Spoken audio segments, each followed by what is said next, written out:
حدیث میں آتا ہے کہ دعا جو ہے وہ تقدیر کو بدل دیتی ہے اور نیکی عمر کو بڑھاتی ہے.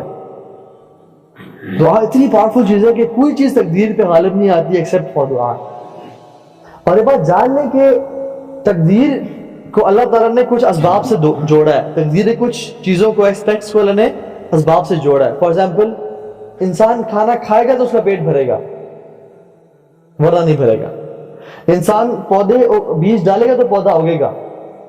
انسان کو شادی اولاد چاہیے شادی کرے گا بیوی کے پاس جائے گا تو اولاد ملے گی. تو اسی طرح سے کچھ چیزیں ہیں جو کہ انسان دعا کرے گا تو اس کو ملے گی. عمر بن خطاب رضی اللہ تعالیٰ عنہ شام جا رہے تھے, اس سے بہت سارے صحابہ بھی تھے, تو وہاں سے خبریں آئیں کہ شام میں تعاون پھیل گیا, آپ مت آئے. تو عمر بن خطاب نے صحابہ سے مشورہ کیا کیا کیا جائے. تو ایک صحابی نے ان کو حدیث سنائی کہ اللہ نے کہا کہ جس شہر میں تعاون پھیل جائے کوئی اس میں داخل نہ ہو اور جو اس میں اندر ہے وہ اس سے نکلے نہ, وہ باہر نہ آئے اسے. تو عمر بن خطاب نے کہا یہ ڈیسیژن لیتے ہیں واپس چلتے ہیں. تو ابو عبیدہ بن جراح رضی اللہ تعالیٰ عنہ نے کہا کہ افرارا من قدر اللہ, آپ اللہ کی تقدیر سے ڈیسٹینی سے بھاگ رہے ہیں.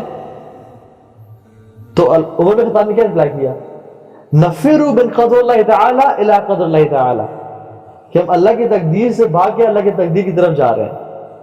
اس کا مطلب کیا تھا کہ جیسے اللہ تعالیٰ نے تقدیر میں لکھا ہوا تھا کہ بیماری آئے گی ہمارا جانا, اسی طرح سے اللہ نے تقدیر میں لکھا ہوا تھا کہ ہم وہاں نہیں جائیں گے بلکہ وہاں سے واپس مڑ جائیں گے, واپس چلے جائیں گے. تو یہ تقدیر میں ہی لکھا ہوا تھا کہ ہم وہاں نہیں پہنچیں گے اور ہم وہاں سے چلے جائیں گے. تو جس طرح سے یہ چیز ہوتی ہے اس طرح سے دعا بھی کیا ہوتی ہے کہ جو شخص دعا مانگتا ہے تبھی اس کی وہ نیڈز پوری ہوتی ہیں. سو اللہ تعالیٰ نے تقدیر میں پہلے سے لکھا ہوتا ہے کہ یہ بندہ اس پوائنٹ ان ٹائم میں دعا مانگے گا اور وہ اس کی ایز اے ریزلٹ وہ چیز دیکھے گا اپنی لائف میں. ٹھیک ہے, جو میں نے کہا تھا نا کہ اٹس ویری امپورٹنٹ کہ ہم یہ جو ٹاپک آف دعا ہے, one of the most successful people who lived on the face of this earth, they made constant dua to Allah subhanahu wa ta'ala. موسیٰ علیہ السلام کی سٹوری دیکھ لیتے ہیں. اچھا, موسیٰ علیہ السلام he is the most celebrated prophet of Quran. سب سے زیادہ تذکرہ جس نبی کا ہے وہ موسیٰ علیہ السلام ہے. اس کی کچھ وجوہات ہیں. موسیٰ علیہ السلام کے جس قوم کی طرف بھیجے گئے ان کی بیسیکلی مینلی 2 آڈینسز تھیں. نمبر 1 آڈینس وہ جو فرعون اور آل فرعون اور وہ سارے لوگ تھے جو کہ ظلم ڈھا رہے تھے, کفار تھے.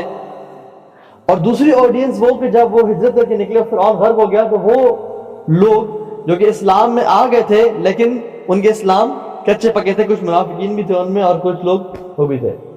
رسول اللہ صلی اللہ علیہ وسلم کی بھی مینلی 2 آڈینسز تھیں.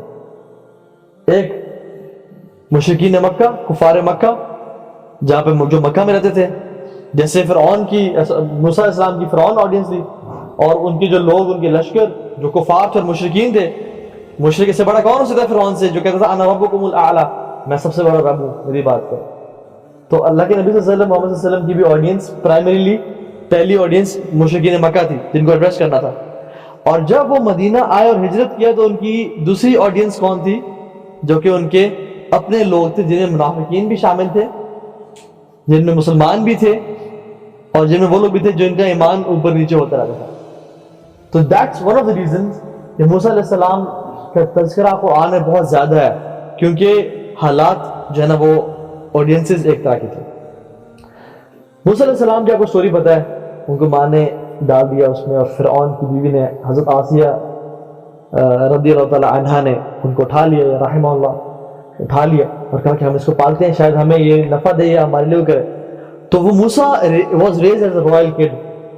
فرعون کیا سمجھ لو بیٹا بن کے اس میں گزار تھے. ٹھیک ہے, ان کو وی آئی پی ٹریٹمنٹ ملتا تھا اور سب کچھ ان کا لگی, کیا بادشاہت ہوگی اس میں. تو موسیٰ بنو اسرائیل میں سے تھے.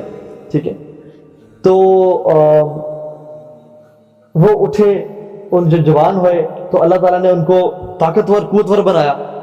ٹھیک ہے, قرآن ان کے بارے میں مینشن کرتا ہے کہ he was a strong man اور he was very intellectual as well. وَآتَيْنَاهُ حُكْمًا وَعِلْمًا, ان کو حکم بھی دیا, علم بھی دیا اللہ تعالیٰ نے. So he was wealthy financially, اور نوجوان تھے.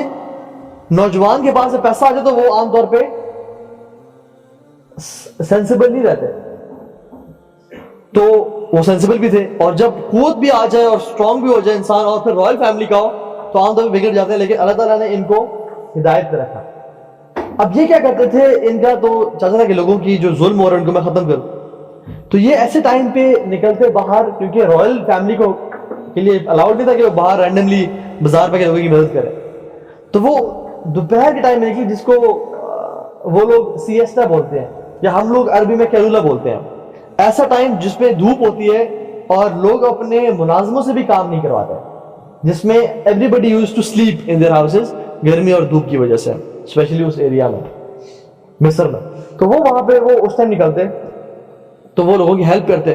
تو انہوں نے ایک دفعہ دیکھا کہ باہر نکلے تو ان کا جو قوم کا شخص تھا اس کی لڑائی ہو رہی تھی دوسرے رائل گارڈ کے ساتھ جیسے, اور وہ کیا کر رہا تھا, وہ کہہ رہا تھا کہ وہ آپس میں بحث کر رہا تھا. تو اس نے موسیٰ کو پرووک کیا کہ یہ مجھ پہ ظلم اور زیادتی کر رہا ہے.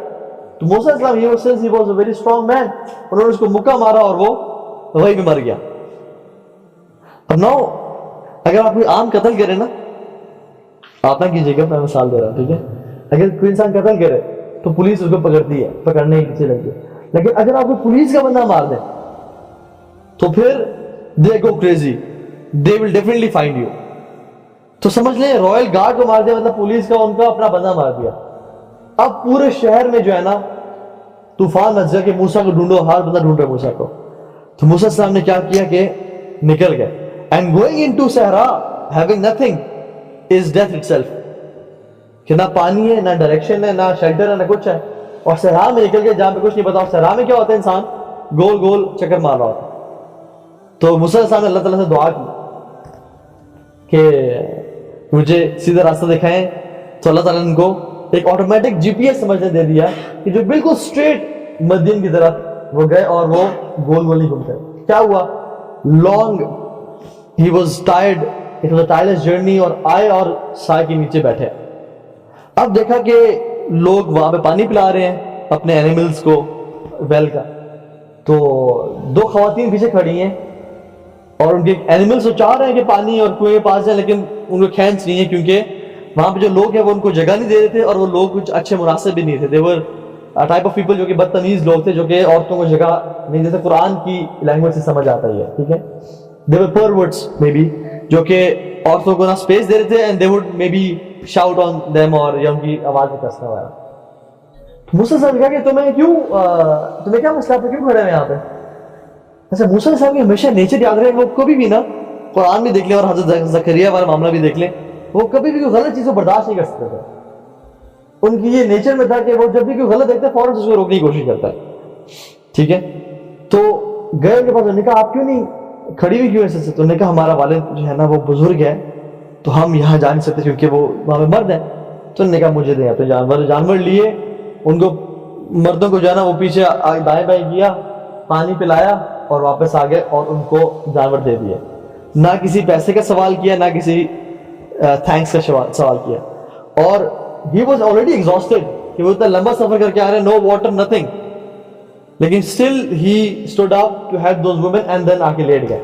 And this is the point where he made dua, رَبِّ إِنِّي لِمَا أَنزَلْتَ إِلَيَّ بِن خَيْرٍ فَقِيرٍ, یا اللہ میں آپ سے سوال کرتا ہوں جو بھی خیر مجھے آپ دے دیں, میں اس کا فقیر ہوں, میں اس کا محتاج ہوں.